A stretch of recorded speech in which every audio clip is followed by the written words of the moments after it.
नमस्कार दोस्तों, स्वागत है आप सभी का हमारे इस यूट्यूब चैनल में। और इस वीडियो के माध्यम से combined higher secondary level examination 2021 tier 1 question paper discuss किया जाएगा। ये जो हमारा पेपर हुआ था 6 जून 2022 को हुआ था और जो ये शिफ्ट है वो सेकेंड शिफ्ट है। इस शिफ्ट को सेट नंबर 28 बनाया गया है और इस वीडियो के माध्यम से आपको केवल और केवल इंग्लिश सेक्शन का एक्सप्लेनेशन देने की कोशिश की जाएगी। तो चलिए शुरू करते हैं हमारा वीडियो पहले क्वेश्चन से। पहला क्वेश्चन आपके सामने दिया गया है, spot the error in the given sentence and select the correct statement sentence from the options given. ठीक है, यहाँ पर करेक्ट भी करना है इसको। ठीक है, ऑप्शन करेक्ट करने के बाद यहाँ पर सेलेक्ट करना है। ठीक है, स्टेटमेंट जो दिया गया है, when it was time to choose between staying और leaving the country she choose to leave back. ये आपका स्टेटमेंट है। ठीक है, अब अगर जो आपने स्टेटमेंट पढ़ा है तो आपको एरर पता चल गई होगी कहाँ पर है। व्हेन आपके पास कंजंक्शन है, इट आपके पास प्रोनाउन है, वॉज आपके पास हेल्पिंग वर्ब है या मेन वर्ब कह सकते हैं, टाइम है आपके पास। ठीक है, टाइम टू। अब देखिए टू यहाँ पर जो लिखा गया है, टू के बाद आपका वी1 आता है अगर जो आपका इन्फिनेटिव केस होता है। ठीक है, टू यहाँ चूज जो रखा गया है वो आपका सेकेंड फॉर्म है, जबकि यहाँ पर आप देखेंगे सी चूज तो यहाँ पर वी1 रखा गया था, उसके बाद आपको क्या है, ठीक है, टू है। सॉरी, उसके बाद वी1 भी रखा गया है और उसके बाद देखिए यहाँ पर टू के बाद भी वी1 रखा गया है, मतलब टू स्टे। तो यहाँ पर भी क्या होना चाहिए था, टू चूज होना चाहिए था, मतलब वी1, दैट इज CHOOSE। तो ये वाली एरर है आपकी। ये वाली एरर किस में करेक्ट की गई है वो वाला ऑप्शन देखते हैं। डायरेक्ट आप देखिए सब में सेम ही लिखा गया है, ऑलमोस्ट सब में सेम लिखा गया है, it was time it was time. तो यहाँ पर टू चूज़ है, यहाँ पर टू चोज है, यहाँ टू चॉइस है, यहाँ पर टू हैव चूज़ है। तो ये भी नहीं होगा, ये भी नहीं होगा, ये भी नहीं होगा, आपका फर्स्ट वन करेक्ट हो जाएगा। ठीक है, आप चाहें तो पूरा करेक्शन कर सकते हैं, पूरा मैच करें यहाँ से। ठीक है, वैसे आप इतने से भी काम चला सकते हैं। नेक्स्ट आते हैं सेकंड नंबर पर। सेकंड में दिया गया हमें, select the most appropriate options to fill in the blank. Statement है ये आपका, the young global leaders community is an dash for a dynamic community of exceptional people with the vision courage and influence to drive positive change in the world. ये आपका दिया गया है। ये आपका आर्टिकल बता रहा है, यहाँ पर जो आपका नाउन आएगा उसका जो साउंड होगा वो वोवल से होगा, स्टार्टिंग साउंड जो उसका फर्स्ट साउंड ऑफ प्रोनाउंसिएशन होगा वो वोवल होगा।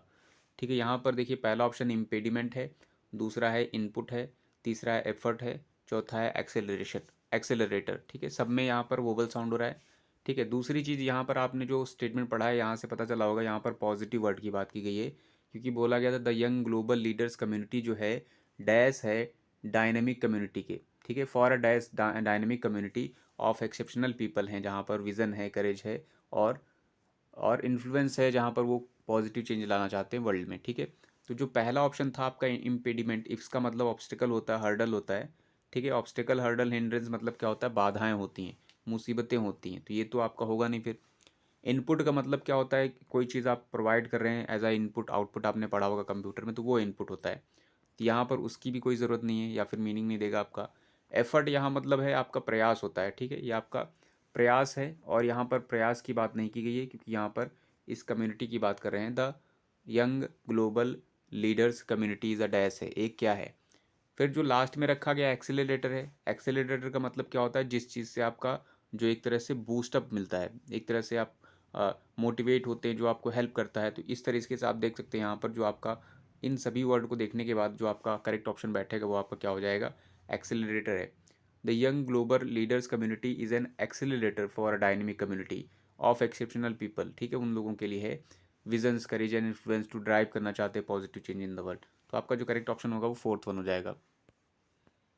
नेक्स्ट आते हैं थर्ड में। थर्ड में इनकरेक्टली स्पेल्ड वर्ड बताना था।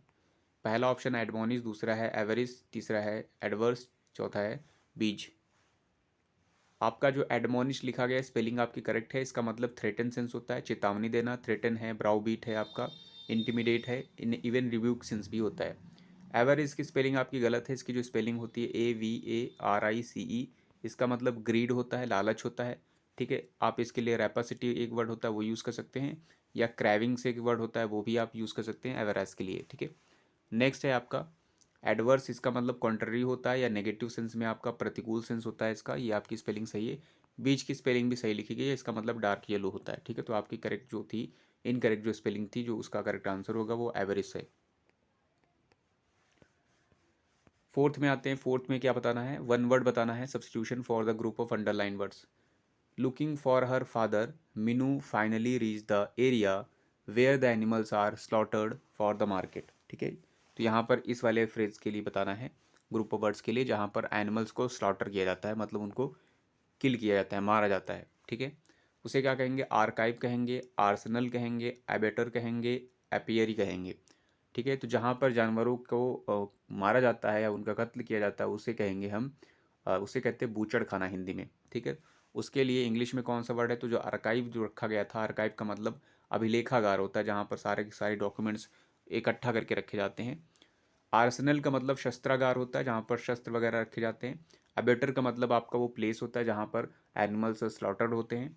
और एपियरी का मतलब क्या होता है, ठीक है, एपी का मतलब बी होता है, एरी मतलब प्लेस, तो जहाँ पर बीज को रखा जाएगा वो आपका एपियरी बन जाएगा। जो करेक्ट ऑप्शन था आपका बेटर था, थर्ड वन था।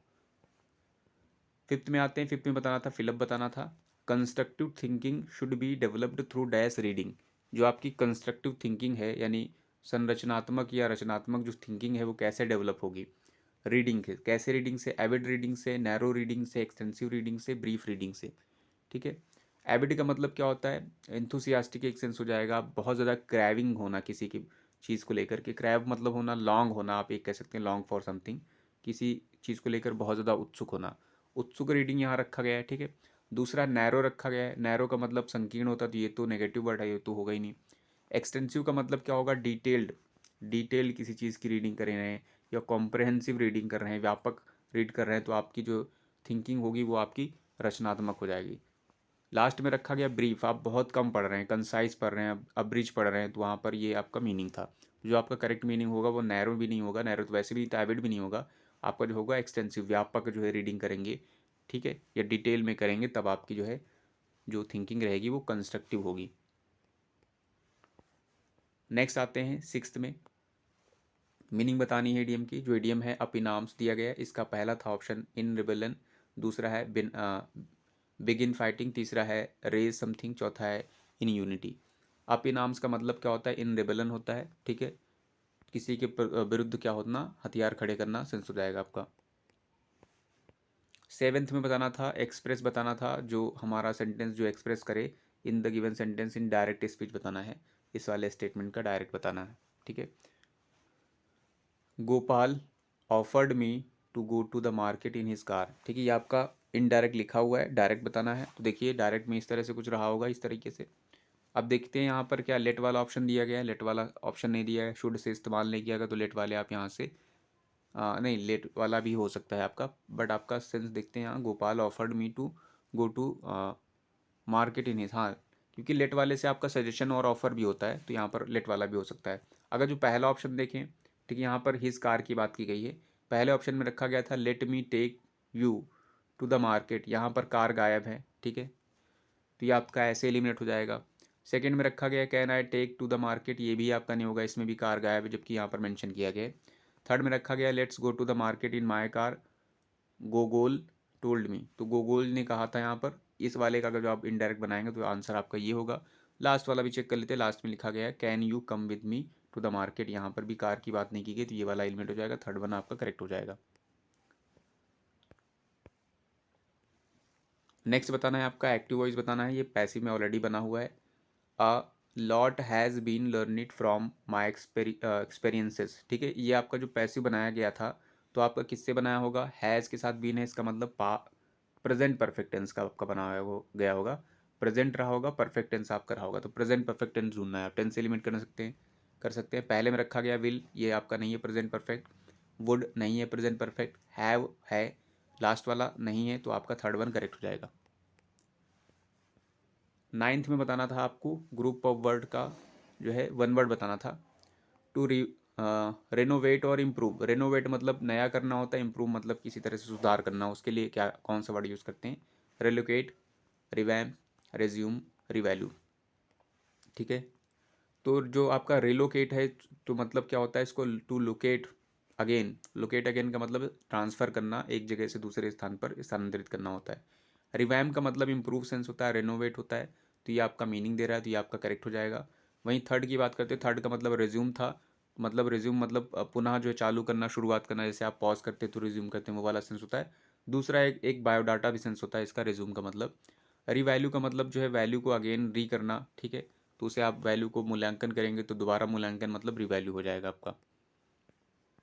10th में बताना था हमें, मीनिंग बतानी थी ईडीएम की। जो ईडीएम था आपका cut straight to the chase, ठीक है, ये आपका मीनिंग है, सॉरी ईडीएम है। इसका मीनिंग ऑप्शन था allowed to introduce an unimportant part. दूसरे में था avoid unnecessary introduction and go to the more important part.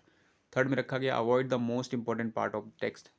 Fourth में रखा गया disallow important introductions and go to the least important part. जो इसका करेक्ट आंसर था वो आपका क्या था इसका, ये आपका था avoid unnecessary introduction and go to the more important part, ठीक है। इसका फ़ायदा आपको पेपर सॉल्व करने का क्या होगा, पेपर सॉल्व करने का फ़ायदा ये होता है एसएससी में जितने भी क्वेश्चन होते हैं मोस्टली करके 80 to 90% केसेस में वो आपके क्वेश्चन रिपीट होते हैं, ठीक है। क्वेश्चन रिपीट होने का मतलब आपका फॉर्मेट सेम रहेगा, जैसे यही वाला फ्रेजल है, वर्ब है, या आपको दूसरे में कभी ना कभी रिपीट मिल सकता है।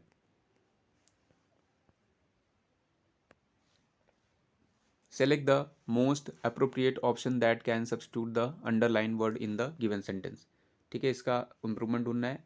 It's time we left to the airport, ये आपका दिया गया है, ठीक है। इसमें क्या आएगा, इट इज़, ये करेक्ट है या, देखिए नो ऑप्शन नहीं है तो इसका मतलब यह करेक्ट ही नहीं होगा। तो ये जो इट्स लिखा गया है ये आपका जो है सही है या नहीं, यहाँ पर आपका होना चाहिए था इट इज़। तो इट इज़ का एक्रोनिम क्या होता है, अगर शॉर्ट फॉर्म करेंगे आपको तो इससे क्या होगा, इट वॉज नहीं होगा, क्योंकि आपका ऑलरेडी यहाँ से लिखा गया था we left to the airport. ये जो आपका सेंटेंस है आपका सिंपल पास्ट में बनाया गया है।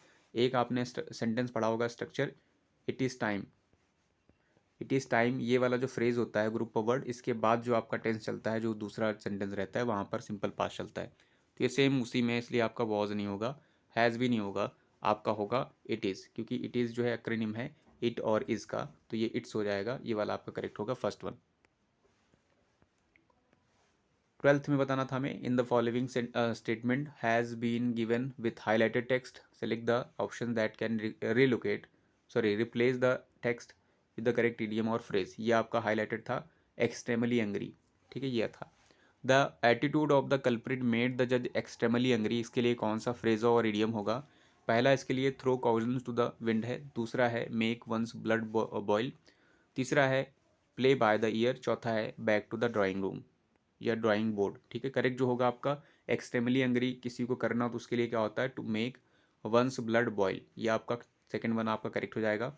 वहीं जो फर्स्ट वाला फ्रेजल जो लिखा गया है, फ्रेजल वर्ब या आप कह सकते हैं इडियम लिखा गया है, थ्रो कॉजन टू द विंड, इसका मतलब क्या होता है, इसका मतलब टू डू द थिंग्स, ठीक है, without worrying the result and the outcome, ठीक है। कोई ऐसी चीज़ करना जिसकी आपको रिजल्ट या फिर जो आपका परिणाम आएगा उसकी परवाह ही ना करना, तो उसे कहेंगे थ्रू कॉजन टू द विंड। वहीं अगर जो आपको थर्ड में जो रखा गया था प्ले बाय द ईयर, इसका मतलब क्या होता है, इसका मतलब ये होता है कि आप कोई चीज़ कर रहे होते हैं तो उसका पहले से आप कोई जो है प्लान नहीं बनाएंगे, बल्कि इमीडिएट तुरंत जो आपका चल रहा है उसी तरह दौरान जो है आप उसका प्लान बना देंगे, तो उसे कहेंगे प्ले बाय द ईयर। वहीं अगर जो लास्ट वाला देखा जाए, लास्ट में back to the drawing board का मतलब होता है आपके जो प्लान्स बने हुए थे जो फेल हो गए हैं, अब वो फेल हो गए हैं तो आपको फिर से क्या करना है, फिर से न्यू तरीके से जो है नए प्लान बनाने हैं, तो उसका मतलब हो जाएगा आपका back to the drawing room. 13th में हमें पैराग्राफ दिए गए हैं, रीअरेंज करना है, रीड कर लेते हैं। ए में दिया गया है to work as a journeyman he needed to have had the 7 years of apprenticeship under his belt. B में दिया गया था under advice from his well wishers at the university what proceeded to London to learn his trade. C में दिया गया था what made acquaintances with folks at the University of Glasgow. D में दिया गया in London he found that as an apprentice he had to spend 7 years learning the trade, ठीक है। ये आपका स्टेटमेंट है, आपको पता चल गया होगा कि आपका जो है स्टार्टिंग क्या है और थीम क्या है इसकी, ठीक है। यहाँ से ऑप्शन से आप हेल्प ले सकते थे, सारे ऑप्शन रखे गए हैं ABCD, ठीक है। अगर जो आप पैसेज पढ़ेंगे तो आपको पता चला होगा इसमें एक पर्सन की बात हो रही है और वो पर्सन कौन है, वॉट है। तो अगर जो आप स्टार्टिंग करेंगे तो आप किससे करेंगे, टू वर्क से करेंगे, ये भी आपका बेटर नहीं होगा। अंडर एडवाइस से करेंगे, ये भी आपका इनकम्प्लीट होगा। वॉट से करेंगे तो आपका करेक्ट सेंस दे रहा है, क्योंकि what made acquaintance with the folks at the university at Glasgow. ठीक है, आपको इंट्रो दे दिया गया, वॉट के बारे में बात हो रही है। फिर कहीं ना कहीं इसके लिए जो प्रोनाउन यूज़ किए गए, जैसे यहाँ पर ही इसके लिए यूज़ किया गया था, फिर यहाँ पर हिज यूज़ किया गया, तो किसके लिए यूज़ किया गया, वॉल्ट के लिए यूज़ किया गया, वॉट के लिए। फिर लास्ट वाले में डी में भी ही यूज़ किया गया, इसका मतलब वॉट के लिए यूज़ किया गया। तो पहले इसका मतलब आपका सी आएगा, उसके बाद बाकी आपके आएंगे। अगर जो आपने इतना ही एलिमिनेट कर लिया तो आपके ऑप्शन देखिए, स्टार्टिंग किस में, सी में है, थर्ड वाले में ही, तो आप ऐसे टिक कर सकते हैं, थर्ड वाला आपका करेक्ट हो जाएगा। 14th में आते हैं, इनकरेक्टली स्पेल्ड वर्ड बताना था। इन्वेस्टिगेट, इनवाइट, इन्वेंट और इन्वॉल्व। इन्वेस्टिगेट का मतलब क्या होता है, इंटरोगेट होता है, एग्जामिन सेंस होता है आपका, ये आपका करेक्ट स्पेलिंग है। इनवाइट का मतलब आमंत्रण देना होता है, ये आपका करेक्ट लिखा गया। इन्वेंट मतलब खोजना होता है कोई चीज़। इन्वॉल्व आपका गलत है, इसका मतलब शामिल करना होता है, तो इन्वॉल्व ये वी होता है, ये आपकी करेक्ट होती है। 15th में बताना था, एंटोनिम बताना था वर्ड का, टर्स। जो टर्स वर्ड है इसका क्या मतलब होता है, इसका मतलब होता है ब्रिज। ठीक है, या फिर आप कह सकते हैं इसका संक्षिप्त कह सकते हैं, तो इसके लिए दूसरा वर्ड होता है सक्सेंट। ठीक है, ये आपका। और समरी भी आप कह सकते हैं, जिस्ट कह सकते हैं आपका। ठीक है, ब्रीफ कह सकते हैं आप टर्स का मतलब। तो इसके लिए हमें विलोम बताना है, एंटोनिम बताना है। तो पहला जो सक्सेंट रखा गया इसका सिनोनिम्स है, तो ये आपका विलोम नहीं है। वर्बोज मतलब मोर देन नीडेड होता है, ये आपका अपोजिट हो सकता है आपका। बाकी ऑप्शन देख लेते हैं। लोथ मतलब हेट होता है, डिटेस्ट होता है, डिस्पाइस होता है। कंसाइज का मतलब भी शॉर्ट होता है, एवरेज होता है, टर्स होता है। तो ये और सक्सेंट और टर्स ये सिनोनिम्स थे। जो करेक्ट ऑप्शन आपका होगा, जो एंटोनिम बनेगा, वो आपका वर्बोज हो जाएगा। नेक्स्ट था आपको बताना था, the following sentence has been split into 4 segments, identify the segment that contain a grammatical error detect करनी है। Me and my friends often go to the cinema together, ये आपका स्टेटमेंट है। अगर जो आपने इसको रीड किया है तो आपको पता चल गया होगा एरर कहाँ पर है। जो आपका ये वाला स्टेटमेंट लिखा गया है, मी जो है आपका केस जो है, ये आपका प्रोनाउन का, वो आपका ऑब्जेक्टिव केस है। ठीक है, बट यहाँ पर आपका जो केस चलेगा वो कौन सा होगा, यहाँ पर सब्जेक्टिव केस की ज़रूरत है। इसलिए आपका जो ये वाला मी लिखा गया है, ये वाला आपका नहीं होगा, यहाँ पर आपको आय रखना होगा। तो जो आपकी एरर थी वो आपकी 4th पार्ट में थी।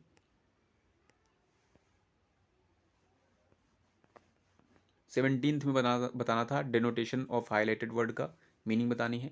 हाईलाइटेड वर्ड जो था आपका बेरेफ्ट था, ये bereft. He was bereft of hope after the tragedy stuck.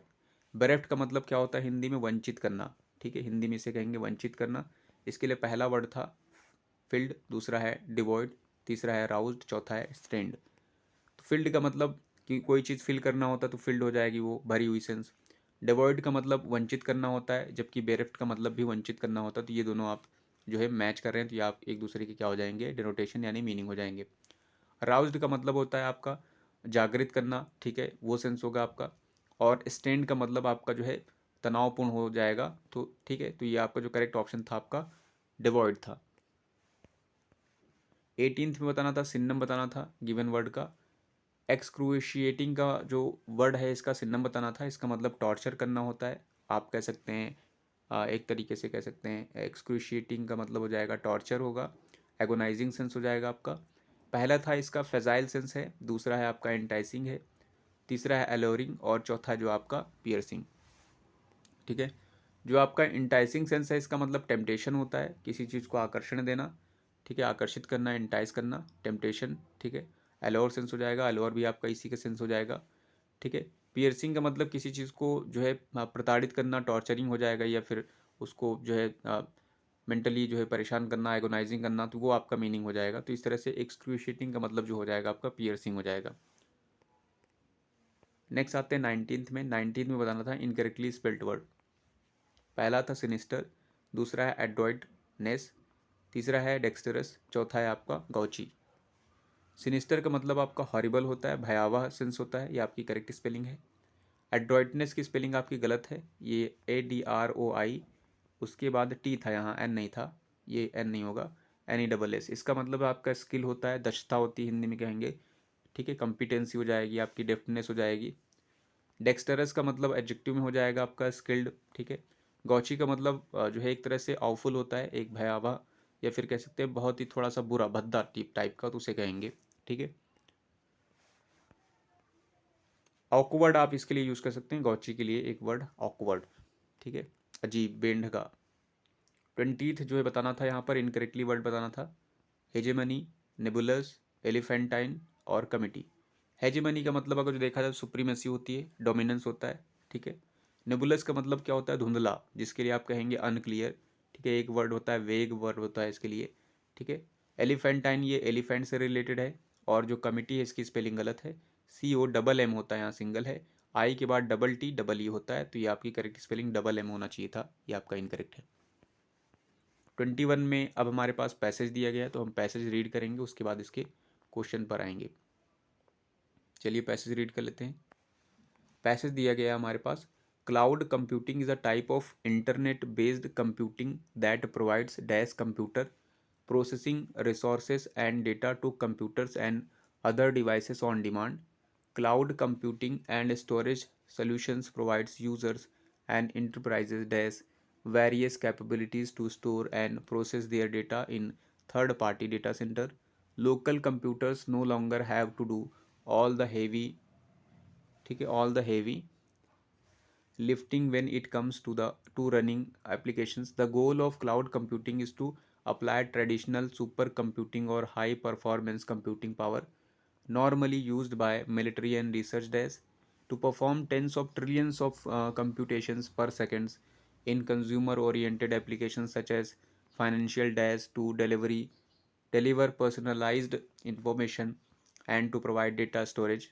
In 2013, it was reported that cloud computing had become a highly demanded service or DAS due to the advantages of high computing power, cheap cost of service, high performance और scalability, accessibility as well as availability। ये आपका statement था।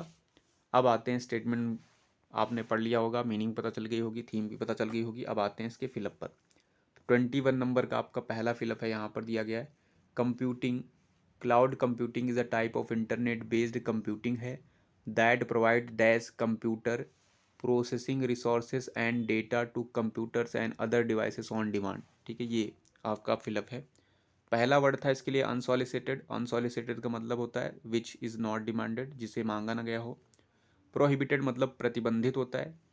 Unspecified का मतलब जो special ना हो आपका, और शेयर्ड का मतलब जो शेयर किया गया हो। ठीक है, तो आप यहाँ पर मीनिंग अगर देखेंगे, क्लाउड कंप्यूटिंग टाइप जो है इंटरनेट बेस्ड कंप्यूटिंग है, जो हमें प्रोवाइड करता है कंप्यूटर प्रोसेसिंग रिसोर्सेज को, ठीक है, and data to computers and other devices on demand. आगे फर्दर भी बोला, अगर जो रीड करना चाहते तो बोला गया था, cloud computing and storage solutions provide users and enterprises dash. अगर जो आप यहाँ तक पढ़ेंगे ऑन डिमांड, तो आपको कहीं ना कहीं पता चल रहा होगा कि यहाँ पर आपका पहली बात तो पॉजिटिव वर्ड आएगा, जैसे यहाँ पर प्रोहिबिटेड वर्ड था, ये आपका नहीं होगा। ठीक है, अनसॉलिसिटेड का मतलब क्या होगा, अनसॉलिसिटेड कंप्यूटिंग जो प्रोसेसिंग दे रहा है वो मांगी गई, तो ये भी आपका मीनिंग नहीं देगा। ठीक है, ये भी नहीं दे रहा था आपका। अनस्पेसिफाइड का मतलब अस्पेशल हो जाएगा, तो अस्पेशल की बात ही भी नहीं कही गई, या फिर ये वाला वर्ड भी रखेंगे तो भी आपका मीनिंग नहीं देगा। वहीं अगर जो आप शेयर्ड रखेंगे, तो शेयर्ड का मतलब होता है जो शेयर किया जाए, तो यहाँ पर आपका ये भी एडजेक्टिव था, यहाँ पर एडजेक्टिव ये भी थे, तो ये आपका यूज़ हो जाएगा। यहाँ पर क्या हो जाएगा, cloud computing is a type of internet based computing that provides shared computer processing, एक शेयर्ड कंप्यूटर प्रोसेसिंग रिसोर्सेज देता है और डेटा देता है computers and other devices on demand. ये आपकी मीनिंग दे रहा था। नेक्स्ट आते हैं 22 नंबर पर। 22 नंबर में बताना था, cloud computing and storage solutions provide users and enterprises dash various capabilities to store and process their data in third party data centres. ठीक है, ये आपका स्टेटमेंट दिया गया था। यहाँ पर एक वर्ड रखा गया था एंड इंटरप्राइजेस। ठीक है, इंटरप्राइजेस का मतलब एक तरीके से एक उसको क्या करना है, स्किल्ड बनाना उस क्षेत्र में, या फिर वो चीज़ स्किल देना उस चीज़ की। ठीक है, इंटरप्राइज करना। तो इसके लिए क्या था, इंटरप्राइज फ्रॉम है various capabilities, enterprise into various capabilities, enterprise for, enterprise with. तो यहाँ पर जो आपका करेक्ट प्रीपोजिशन होगा वो आपका फॉर भी नहीं होगा, इनटू भी नहीं होगा, फॉर भी नहीं होगा, सॉरी फ्रॉम नहीं भी था, जो आपका होगा वो क्या हो जाएगा, विथ हो जाएगा। ठीक है, तो क्या हो जाएगा, यहाँ पर अगर मीनिंग देखेंगे तो हो जाएगा, cloud computing and storage solutions provide users and enterprises with with various capabilities to store and process their data. ये आपका हो जाएगा। नेक्स्ट आते हैं आपके क्वेश्चन नंबर 23 में। 23 में बताना था हमें, the goal of cloud computing is to apply traditional super computing और high performance computing power normally used by military and research desks normally use होता है ये मिलिट्री रिसर्च और डैश में। पहला है फैसिलिटीज़ में, दूसरा है सपोर्ट में, मेथोडोलॉजीज़ में, डिज़ाइंस में। अगर जो आप ये वाला पोर्शन देखेंगे तो यहाँ पर आपका फैसिलिटीज़ होगा सकता है, में भी आपका ये हो सकता है। सपोर्ट आपका होगा क्या, मिलिट्री एंड रिसर्च सपोर्ट, ये आपका नहीं होगा, ठीक है। मेथोडोलॉजीज़ भी आपका यहाँ पे नहीं होगा, यहाँ पर आप फिलअप रखेंगे तो। डिज़ाइंस भी नहीं होगा, तो फिर आपका जो करेक्ट होगा वो आपका क्या हो जाएगा, फैसिलिटीज़। यहाँ पर बोला भी गया था द गोल ऑफ कंप्यूटिंग जो है वो क्या है, is to apply traditional super computing और high performance computing power normally जो यूज़ होती है मिलिट्री और रिसर्च फैसिलिटीज़ में। फिर आपको बोला गया था to perform tens of trillions of computations per second in consumer oriented application such as financial dash. अब आगे आते हैं, such as financial dash. Such as financial dash क्या होगा, कंप्यूटेशन की बात की गई थी, गणना की, ठीक है। तो क्या होगा फाइनेंशियल डैश में, market place, such as financial marketplace, such as financial literacy, such as financial portfolio, such as financial burden, ठीक है। अगर जो आपका यहाँ से आपका मीनिंग देखा जाए तो यहाँ पर जो बोला गया था कंप्यूटिंग, ठीक है, हाई परफॉर्मेंस कंप्यूटिंग पावर है नॉर्मली जो यूज होती थी मिलिट्री में, उसके आगे बोला गया था to perform tens of trillions of computations per second in consumer oriented application such as, ये एप्लीकेशंस की बात कर रहे हैं, such as dash, such as financial dash. तो क्या होगा, मार्केट प्लेस होता है, मार्केट प्लेस आपका नहीं होगा। लिटरेसी होगी, लिटरेसी भी नहीं होगा, सच एज एप्लीकेशन सच, ठीक है। पोर्टफोलियो आपका होगा यहाँ पर खाका वगैरह जो होता है, जो जिसमें बहुत सारा डिटेल होता है, बहुत सारी जो है चीज़ें होती है उसमें, ठीक है। बर्डन आपका होगा नहीं, तो आपका जो करेक्ट ऑप्शन होगा फाइनेंशियल पोर्टफोलियोज जो होते हैं, ठीक है, वहाँ पर आपका जो है यूज़ किया जाता है, ठीक है, ओरिएंटेड होता है, कंज्यूमर ओरिएंटेड होता है। नेक्स्ट आते हैं यहाँ पर, to deliver personalised information and to provide data storage in 2013 it was reported that cloud computing had become a heavy demanded service और डैश। सर्विस और डैश है, सर्विस और क्या होगा, सर्विस के साथ एक और वर्ड आता है, सर्विस एंड ऑथेंटिकेशन है, सर्विस एंड यूटिलिटी है, सर्विस एंड परफॉर्मेंस है, सर्विस एंड सब्सक्रिप्शंस है। देखिए सर्विस के साथ एक वर्ड चलेगा, सर्विस और यूटिलिटी। एक सर्विस और यूटिलिटी है, due to the advantages of high computing power, cheap cost of service, ठीक है, हायर परफॉर्मेंस, स्केबिलिटी, एक्सेसिबिलिटी और एज वेल एज अवेलेबिलिटी। जो आपका करेक्ट ऑप्शन होगा वो आपका सेकेंड वन आपका हो जाएगा यूटिलिटी।